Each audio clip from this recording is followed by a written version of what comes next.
Here's a scary situation. A teenager is behind bars tonight after police say he fired off shots just yards from the Grand Rapids Library and the Grand Rapids Children's Museum. If you have spent any time in downtown Grand Rapids, you know that that's a place that is quite popular with families and kids, maybe a place that you've even spent time with your own children. 24-hour News 8 Steve Kelso spoke with someone who saw it all happen. Steve joins us live tonight with their story. Steve, what happened? Yeah, guys, can you imagine this? 3:30 in the afternoon. This park is a different place. It's packed with people. Like you said, the library's right up here. The Children's Museum's over there. You got people waiting on buses. You got a ton of traffic out here. But it was over across the street at Brian's Books where I found David Kolzar. He says it all came a little too close. I was right here. David Kolzar had a front row seat from his post at Brian's Books. Then all of a sudden I just hear 3 rapid pops, like pop, pop, pop, and then a little bit of a delay, and then a 4th pop, pop. Police say those pops were the sound of a handgun being fired by a 17-year-old in the park across the street. Say he had a target in mind. Police say whatever the beef was between the shooter and his intended victim, it'd been going on for better than a year.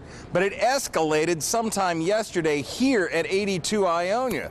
Police say the two men literally bumped into each other here after one of them had left a meeting with his probation officer. Someone was locking the front door. I came back here to make sure this was locked.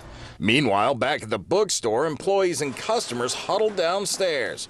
Once the dust had settled, Kolzar noticed something out front. Go outside. There's a bullet lodged in the back of his bumper. And he'd been sitting in that car. He was sitting in his car. He said it sounded like some sand had hit his car or something.